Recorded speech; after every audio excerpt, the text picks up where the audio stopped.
Hello दोस्तों, मैं welcome करता हूं आपका। ये बीपीएससी पीवाईक्यू है। रिवीजन पर्पस के लिए बहुत ही फ़ायदेमंद होगा। बीपीएससी की जो आने वाली एग्ज़ाम है 71st बीपीएससी के लिए। तो अष्ट प्रधानमंत्री परिषद थी। पहला क्वेश्चन है, मराठा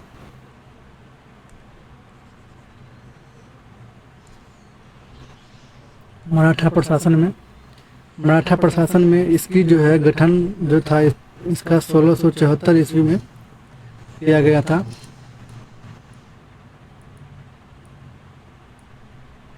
शिवाजी ने की थी।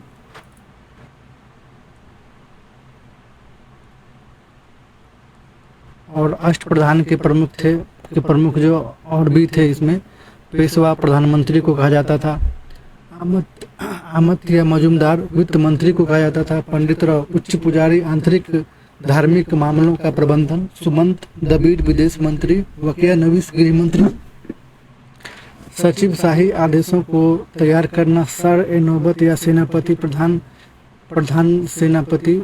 साम्राज्य की सेना और रक्षा प्रबंधन। न्यायाधीश न्याय जिसके नाम से प्रमुख न्यायाधीश। दीवानी और फौजदारी मामलों में न्याय प्रदान करना। बोधिसत्व पद्मपानी की पेंटिंग स्थित है दोस्तों। ये अजंता में है दोस्तों। इसमें बौद्ध धर्म से, सिर्फ बौद्ध धर्म से ही रिलेटेड यहाँ पे मूर्तियाँ हैं जो बुद्ध बनने की बुद्ध धर्म में बोधिसत्व उसे कहते हैं जो बुद्ध बनने की इच्छा रखता है। पद्मपानी का शाब्दिक अर्थ है कमल धारण करने वाला, जो कमल को धारण करता है। बोधिसत्व पद्मपानी की चित्र अजंता की गुफाओं में सबसे प्रसिद्ध है। उसके बाद दोस्तों एलोरा की गुफाएं। एलोरा विश्व की सबसे बड़ी रॉक कट हिंदू मंदिर गुफा परिसरों में से एक है, जिसमें 600 से 1000 ईस्वी की अवधि की कलाकृतियां हैं। बादामी की गुफाएं कर्नाटक के उत्तरी भाग में बादामी भागलपुर जिला एक शहर में स्थित हिंदू और जैन गुफा मंदिरों का एक परिसर है। क्वेश्चन नंबर 3, फाहियान एक चीनी तीर्थयात्री था जो हर्ष के शासन के दौरान भारत आया। तो दोस्तों ये गलत है। ह्वेनसांग एक चीनी बौद्ध भिक्षु थे जिन्होंने चंद्रगुप्त द्वितीय के शासन के दौरान भारत का दौरा किया था। ये भी दोस्तों गलत है। जो फाहियान चीनी यात्री थे वो हर्ष के समय नहीं, वो समुद्रगुप्त के समय आए थे।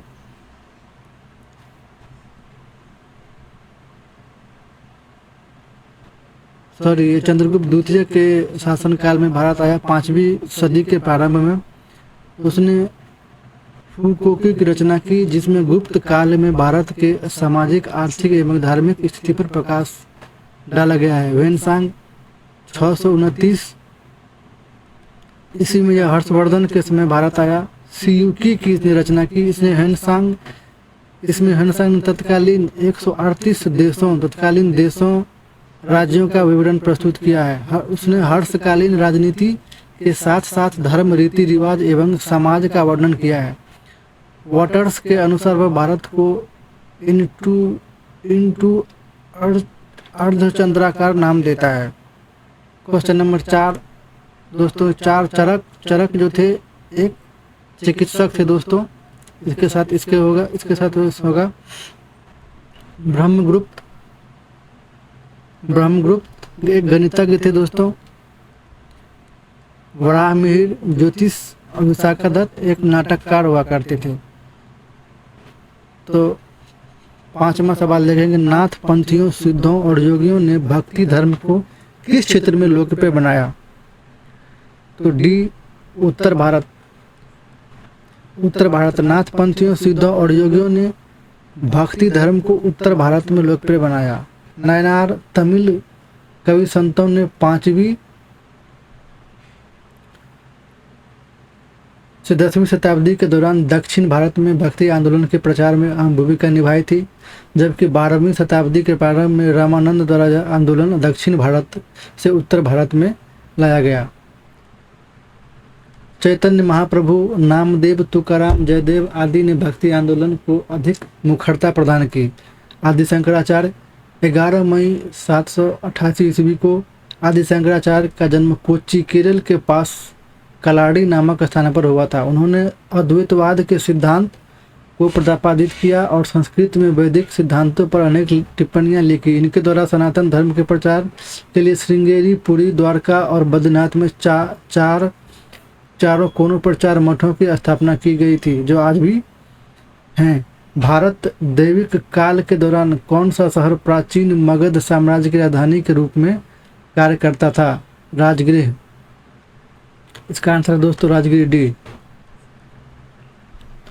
प्रारंभिक वैदिक काल के दौरान राजगीर या वर्तमान राजगीर मगध की राजधानी थी। प्रारंभिक वैदिक काल में पाटलिपुत्र भारत का एक शहर था, जिसे गंगा नदी के पास छोटे किले के रूप में मगध शासक उदयन के द्वारा बनाया गया था और ये 466 से 444 बीसी के आरंभ की गई थी। पाटलिपुत्र नंद वंश, शिशुनाग वंश, मौर्य वंश और गुप्त वंश की राजधानी थी। अफगानी तुर्क शासक शेरशाह सूरी ने पाटलिपुत्र का नाम बदलकर पटना रखा था। मौर्य काल में स्थित पाटलिपुत्र विश्व के सबसे बड़े शहरों में से एक बन गया। मगध को 16 महाजनपदों को सर्वाधिक महत्वपूर्ण महाजनपद माना जाता था।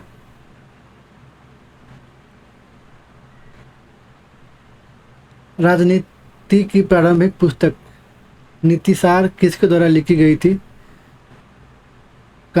कामंदक ने इसकी रचना की थी। नीति शास्त्र राजशास्त्र का एक संस्कृत ग्रंथ है, संस्कृत में है, जो कौटिल्य के अर्थशास्त्र पर आधारित है। इसके रचयिता कामंदकी अथवा कामंदक है। यह रचना साधारणतः कामंदकी नाम से प्रसिद्ध है। इसमें गुप्तकालीन भारत में प्राचीन काल के राजनीतिक जीवन, कूटनीति और राज्य के चित्रण को दर्शाया गया है। अर्थ और भी बुक जो हैं जो इम्पोर्टेंट है, अर्थशास्त्र, जो इनके रचयिता कौटिल्य हैं, राजा तरंगिणी कल्हान, पृथ्वीराज रासो चंद्रवरदाई, हर्ष चरित्र वानभट्ट, मुद्रा राक्षस विशाखदत्त, अभिज्ञान शाकुंतलम कालिदास, स्वप्नवश दत्त भाषा, इन्होंने ही इस बुक को लिखा है। चीनी स्रोतों के अनुसार श्रीलंका के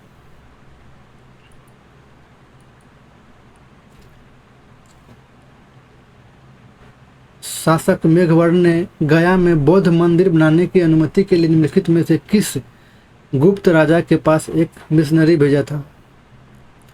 समुद्रगुप्त उस समय शासन कर रहे थे। गुप्त सम्राट समुद्रगुप्त ने श्रीलंका के बौद्ध राजा मेघवर्मन को बोधगया में एक मठ बनाने की अनुमति दी। इस कार्य के लिए समुद्रगुप्त ने अनुकंपवन करुणा से भरा कहा गया। समुद्रगुप्त का शासनकाल 335 से 375 ईस्वी के बीच माना जाता है। समुद्रगुप्त गुप्त साम्राज्य के प्रसिद्ध शासक थे, जो गुप्त वंश के चौथा राजा और चंद्रगुप्त प्रथम के उत्तराधिकारी थे। समुद्रगुप्त से संबंधित इलाहाबाद स्तंभ शिलालेख उनके दरबारी कवि हरिसेन द्वारा रचित प्रशस्ति लेख है, जिसमें समुद्रगुप्त के सैन्य विजयों का वर्णन है। भारतीय कला में स्तूप, चैत्य और विहार का निर्माण निम्नलिखित में से किससे संबंधित है? बी, बौद्ध धर्म इन सबसे रिलेटेड है। बौद्ध धर्म भारतीय कला में स्तूप, चैत्य और विहारों को बौद्ध वास्तुकला के रूप में देखा जाता है। चैत्य बौद्ध धर्म में पूजा स्थल के लिए चैत्यों का निर्माण किया गया था, पूजा स्थल के लिए। विहारों का निर्माण बौद्ध भिक्षुओं के रहने के उद्देश्य से किया गया था। वे भिक्षुओं के निवास स्थान है। स्तूप बौद्ध संतों की उपासना के लिए प्रयोग किए जाने वाला एक अनुष्ठानिक स्थल के रूप में होता है, जो एक कब्र के समान दिखता है। क्वेश्चन नंबर 10, निम्नलिखित में से कौन सा जानवर सिंधु घाटी सभ्यता के लोगों को नहीं पता था? घोड़ा। तो घोड़ा के बारे में लोगों को नहीं पता था। घोड़ा सुरकोटारा गुजरात के कच्छ जिले में सिंधु घाटी सभ्यता से संबंधित पुरातात्विक स्थल है। यहाँ घोड़े की हड्डियों के अवशेष और कुछ संबंधित कलाकृतियाँ मिली है। हालांकि सिंधु घाटी सभ्यता के लोगों को घोड़े के संबंध में पूर्णतः ज्ञान नहीं था। AK शर्मा और JP जोशी ने 2100 से 1700 ईसा पूर्व के दौरान घोड़े की हड्डियों के निष्कर्षों से सिंधु घाटी सभ्यता में इसकी मौजूदगी की सूचना दी। सिंधु घाटी सभ्यता, इस सभ्यता के लोगों ने कई जानवरों को पालतू बनाया था। इसका प्रमाण यहाँ से प्राप्त मुहरों और दफनाने की विधि से मिलता है। इस इन पालतू जानवरों में कुबर और सींग वाले मवेशी, कुत्ते और बिल्ली आदि शामिल थे। एशियाई हाथी को भी पालतू बनाया गया था और इसके हाथी दांत का स्वतंत्र रूप से उपयोग किया गया था, मतलब हाथी भी था यहाँ पे। मध्यकालीन भारत से जो क्वेश्चन आए हुए हैं, मध्यकालीन निम्नलिखित कथनों पर विचार कीजिए। भारत में बाबर के आगमन के कारण उपमहाद्वीप में बारूद का आगमन हुआ। क्षेत्र की वास्तुकला में मेहराब और गुंबद का परिचय हुआ। प्रदेश में तैमूरिद राजवंश की स्थापना हुई। युद्ध तोपों की शुरुआत हुई। तो इसका आंसर हो जाएगा ए क्या है 3 और 4, मतलब 3 और 4 है, ये दोनों नहीं है। बाबर के आगमन से पूर्व भारत में गन पाउडर बारूद मौजूद था। उसके आगमन के पूर्व भी मेहराब और गुंबद विद्यमान थे। अतः प्रश्न में दिए गए विकल्प 1 और 2 असत्य हैं, जबकि विकल्प 3 और 4 सही है, क्योंकि उससे पहले सल्तनत काल था। बाबर के आने से पहले सल्तनत पीरियड हुआ करता था और पुर्तगीज थे उन्होंने उनके पास तोपें थी। तो बाबर के आगमन से पूर्व भारत में गन पाउडर बारूद मौजूद था। बाबर 1526 से 1530। जहरुद्दीन मोहम्मद बाबर का जन्म 14 फरवरी 1483 को फरगना में हुआ, जो कालांतर मुगल साम्राज्य का संस्थापक बना। वह पितृ वंश की ओर से तैमूर वंशज एवं मातृ वंशज की ओर से चंगेज खा का वंशज था। 11 वर्ष की आयु में बाबर फरगना की गद्दी 1449 से बैठा। बाबर का भारत पर आक्रमण। बाबर खैबर दर्रे से होकर भारत आया और उसने प्रथम आक्रमण 1519 में बाजौर तथा भेरा को जीता। पानीपत का प्रथम युद्ध 21 अप्रैल 1556 को हुआ। खानवा का युद्ध 17 मार्च 1527 को। चंदेरी का युद्ध 29 जनवरी 1528 को और घाघरा का युद्ध 1529 को हुआ था। निम्नलिखित में से किस बंदरगाह को मुगल काल के दौरान बाबुल मक्का का द्वार कहा जाता था? सूरत। एनसीईआरटी में है ये दोस्तों, मुगल दिया हुआ ये। सूरत को मुगल काल में बाबुल मक्का कहा जाता था, क्योंकि हज के लिए यात्रा करने वाले तीर्थयात्रियों के लिए एक प्रमुख स्थान था। इस कारण सूरत को बंद ए मुबारक के नाम से जाना जाता है। इनमें से किसने भारत में फारसी त्योहार नौरोज की शुरुआत की? बलबन ने किया था। बलबन ने ईरानी त्योहार नौरोज का प्रारंभ किया। इसने इल्तुतमिश के समय गठित चालीसा तुर्क सरदारों को गुट की समाप्ति कर दी। जो चालीसा हुआ करती थी उसको, जो बहुत शक्तिशाली हो गया था। बलबन ने रक्त और लौह की नीति का पालन किया। वह स्वयं को फिरदौस के शाहनामा में वर्णित अफरासियाब वंश से जोड़ता था। बलबन ने एक पृथक सैन्य व दीवान अर्ज की स्थापना की। बलबन ने जिले इलाही ईश्वर का प्रतिबिंब की उपाधि की धारण की। फुतुह आलमगीरी किसके द्वारा लिखी गई थी? ईश्वरदास नागर। लेखक ईश्वरदास नागर। फुतुह ए आलमगीरी। बाबर ने लिखी है तुजुक ए बाबरी पुस्तक। जहांगीर ने लिखी तुजुक ए जहांगीर, उसकी आत्मकथा है, तुर्की भाषा में है तुजुक ए बाबरी। गुलबदन बेगम हुमायूं नामा फारसी में लिखी गई है। अबुल फजल आईन अकबरी अकबर नामा जो है इनके लेखक है। मिर्जा मोहम्मद आलमगीर नामा। अब्बास खां शेरवानी तारीख ए शेर शाही। मुतमिद खां नामा ए जहांगीरी। ख्वाजा कामगार मारिर ए जहांगीरी। अब्दुल हामिद ने लिखी है पालता नामा। निजामुद्दीन अहमद ने तबाकत ए अकबरी लिखी है और इनायत खान ने शाहजहां नामा लिखी है। मॉडर्न इंडिया में दोस्तों वुड के 1854 के प्रेषण के संबंध में निम्नलिखित कथनों पर विचार कीजिए। इसने उच्च अध्ययन के लिए शिक्षा के माध्यम के रूप में अंग्रेजों की सिफारिश की। ये वुड डिस्पैच करके है दोस्तों, जो एजुकेशन से रिलेटेड है उसी के बारे में है ये। इसने महिला शिक्षा और व्यावसायिक प्रशिक्षण पर जोर दिया। दोनों इसमें सही है। भारत के गवर्नर जनरल लॉर्ड डलहौजी के द्वारा चार्ल्स वुड के नेतृत्व में एक समिति का गठन किया गया। इस समिति का मुख्य उद्देश्य भारत में शिक्षा पद्धति के संबंध में अपने विचार प्रस्तुत करना था। वुड डिस्पैच ने डाउनवर्ड फिल्ट्रेशन थ्योरी को भी खारिज कर दिया। इस कारण इसे भारत में अंग्रेजी शिक्षा का मैग्ना कार्टा कहा गया है। वुड डिस्पैच 1854 के द्वारा दिए गए महत्वपूर्ण सुझाव जो है इसने उच्च अध्ययन के लिए शिक्षा के माध्यम के रूप में अंग्रेजी की सिफारिश की। इसने महिला शिक्षा एवं व्यावसायिक शिक्षण पर जोर दिया। भारत के प्राथमिक विद्यालयों में स्थानीय भाषाओं को शुरू करने का सुझाव दिया था। वर्नाकुलर प्रेस एक्ट के बारे में ये है क्वेश्चन दोस्तों।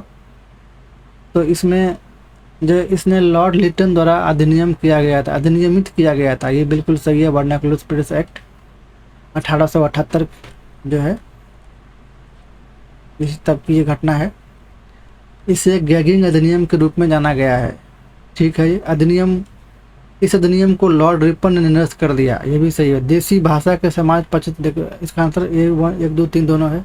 वर्नाकुलर प्रेस एक्ट 1878 इस अधिनियम को वायसराय लॉर्ड लिटन द्वारा अधिनियमित किया गया था। इस अधिनियम की पारित करने का उद्देश्य समाचार पत्रों पर सरकारी नियंत्रण स्थापित करना तथा राजद्रोही लेखकों को रोकना था। इसे गैगिंग अधिनियम के रूप में भी जाना जाता है। इस अधिनियम को लॉर्ड रिपन ने निरस्त कर दिया था। लॉर्ड लिटन 1876 से 1880 तक भारत में वायसराय थे। इन्हीं के समय शस्त्र अधिनियम 1878 भी पारित किया गया, जिसमें भारतीयों को बिना किसी अनुमति के हथियार ले जाने पर रोक लगा दी गई।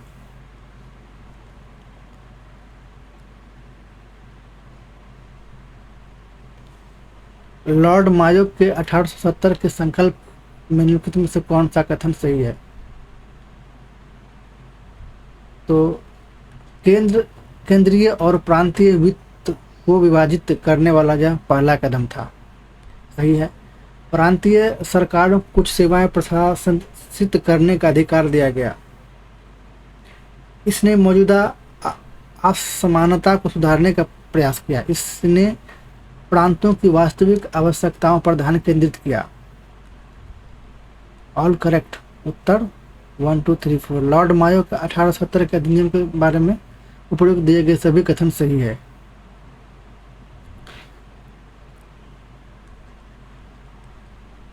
इसके द्वारा अजमेर में जो कॉलेज 1872 की स्थापना की गई। इसके कार्यकाल में भारतीय सांख्यिकी सर्वेक्षण तथा कृषि एवं वाणिज्य विभाग की स्थापना की गई। 1872 में भारत की प्रथम जनगणना हुई। लॉर्ड मायो के टाइम में हुई 1872 में। 8 फरवरी 1872 में शेर अली अफरीदी एक अफगान ने चाकू मारकर इसकी हत्या कर दी थी। ये पहला था जिसकी इसकी हत्या कर दी गई थी। मौ से मारा गया, याद करने के लिए। 18 नंबर खोजकर्ता और जन्मस्थल। क्रिस्टोफर कोलंबस इटली से था दोस्तों। जैक्स कार्टियर फ्रांस से था दोस्तों। Sir Francis Drake United Kingdom and Ferdinand Magellan पुर्तगाल से था। तो इसका आंसर जाएगा डी। 1 का 3। क्रिस्टोफर कोलंबस इटली से था। जैक्स कार्टियर फ्रांस से था। Sir Francis Drake United kingdom से, और फर्डिनेंड मैगलन जो था वो पुर्तगाल से था।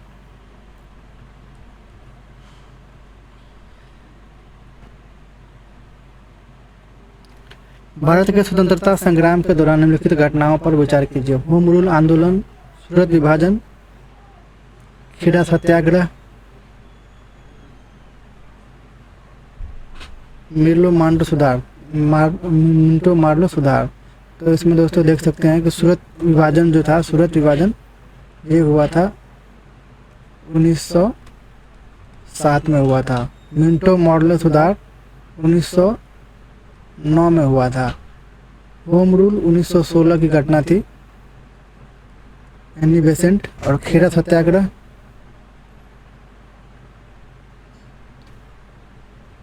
ये 1918 में था। तो इसका आंसर हो जाएगा A2। सूरत विभाजन 1907। दोस्तों ये रिवीजन के लिए है, आप सुन सकते हैं। सूरत विभाजन 1907, कांग्रेस के स्रोत अधिवेशन वर्ष 1907 में उदारवादी पक्ष रास बिहारी घोष को कांग्रेस का अध्यक्ष बनाना चाहते थे। हालांकि गर्मपंथी पक्ष लाला लाजपत राय को अध्यक्ष बनाना चाहते थे। अंततः रास बिहारी घोष अध्यक्ष बनने में सफल हुए। सूरत विभाजन 1907। मिंटो मॉडल सुधार 1909। मॉडल सुधार 15 नवंबर 1919 में राज्य के अनुमोदन के बाद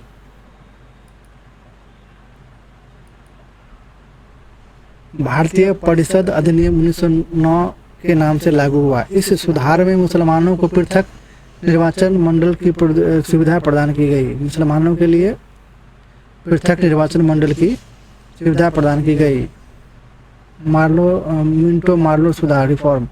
होम रूल आंदोलन 1916। एनी बेसेंट और बाल गंगाधर तिलक के नेतृत्व में भारत के विभिन्न क्षेत्रों में होम रूल की स्थापना की गई। बाल गंगाधर तिलक द्वारा 28 अप्रैल 1916 को पूना में होम रूल की 28 अप्रैल 1916 को पूना में की गई थी लेखन की गई। तिलक की होम रूल का कार्यक्षेत्र कर्नाटक, महाराष्ट्र, बॉम्बे को छोड़कर मध्य प्रांत बरार था। एनी बेसेंट ने होम रूल की स्थापना सितंबर 1916 में की, जो तिलक के होम रूल के क्षेत्र को छोड़कर विशेष सारे एनी बेसेंट को होम रूल के कार्य में क्षेत्र था। मतलब जो जिन क्षेत्रों में तिलक जी का होम रूल नहीं था उन क्षेत्रों में इनका था। इनका लिमिटेड था, इनका पूरा व्यापक था। पूरे ऑल इंडिया लेवल पे ये होम रूल इम्प्लीमेंट कर रही थी। एनी बेसेंट ने जॉर्ज अरुंडेल को होम रूल लीग संगठन का सचिव बनाया। जॉर्ज अरुंडेल को अडियार तथा और अड्यास मद्रास में लीग का मुख्यालय स्थापित किया। यह भी पूछा जा सकता है। खेड़ा सत्याग्रह 1918। इस सत्याग्रह का मुख्य कारण था खेड़ा के किसान फसल नष्ट हो जाने के कारण लगान को स्थगित करना चाहते थे, परंतु ब्रिटिश सरकार इसके लिए तैयार नहीं थी। गांधी जी वल्लभ भाई पटेल, विठल भाई पटेल और इंदू लाल याग्निक के साथ खेड़ा पहुंचे और किसानों को समर्थन किया, जिसके फलस्वरूप सरकार ने करों में कमी कर दी।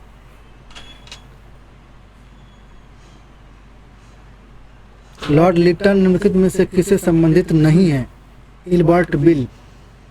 इल्बर्ट बिल से संबंधित नहीं है। बाकी जो है शस्त्र अधिनियम लॉर्ड लिटन के टाइम में, vernacular press act, statue commission, ये सब हुआ था। तो देख लेते हैं इनके बारे में एक बार। 2 फरवरी 1883 को इल्बर्ट बिल प्रस्तुत किया गया। तत्कालीन वायसराय लॉर्ड रिपन और काउंसिल ऑफ इंडिया के कानूनी सलाहकार सर कॉर्टन इल्बर्ट ने भारतीय न्यायाधीशों को यूरोपीय लोगों के विरुद्ध मामले में सुनवाई का अधिकार दिया। लॉर्ड लिटन प्रथम अकाल आयोग की नियुक्ति रिचर्ड स्ट्रेची की अध्यक्षता में रिचर्ड स्ट्रेची की अध्यक्षता में प्रथम जो है फैमिन कमीशन जो है इसी की बात कर रहा है। इसके कार्यकाल में दिल्ली दरबार का आयोजन किया गया। दिल्ली दरबार का भी आयोजन इन्हीं के काम में हुआ था, लॉर्ड लिटन के काम में। महारानी विक्टोरिया को कैसर हिंद की उपाधि प्रदान की गई। इसके कार्यकाल में आर्म्स एक्ट 1878 पारित किया गया, जिसके तहत शस्त्र रखने एवं व्यापार करने के लिए लाइसेंस को अनिवार्य कर दिया गया। वर्नाकुलर प्रेस 1878 के तहत भारतीय भाषा को समाचार पत्रों पर प्रतिबंध लगाया गया। इसके कार्यकाल में सिविल सेवा परीक्षा की उम्र घटाकर 21 से 19 वर्ष कर दी गई। तो ये सब हुआ था लॉर्ड लिटन के टाइम में, जो 1876 से 1880 के बीच में इनका कार्यकाल था। बक्सर की लड़ाई के बाद किस संधि पर हस्ताक्षर किए गए? इलाहाबाद की संधि।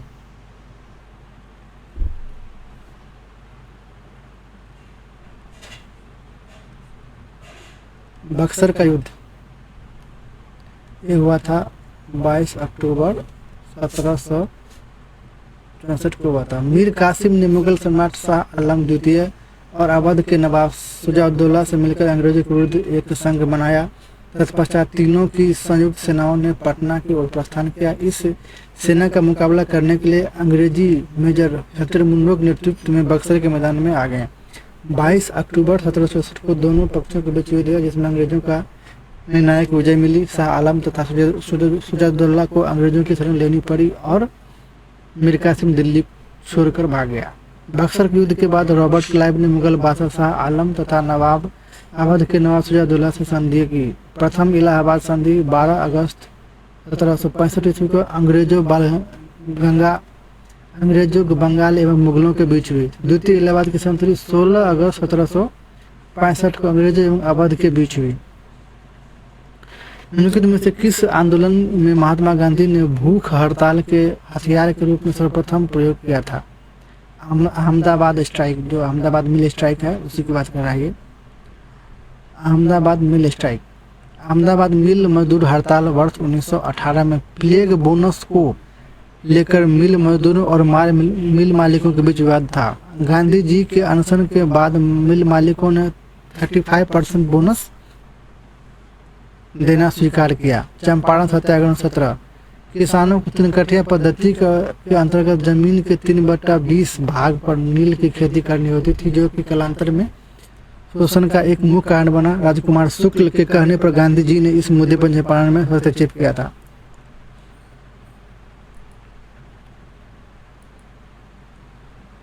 चंपारण आंदोलन के जन आंदोलन की प्रतिक्रिया में ब्रिटिश सरकार के इस मुद्दे के समाधान के लिए कौन सा कदम उठाया?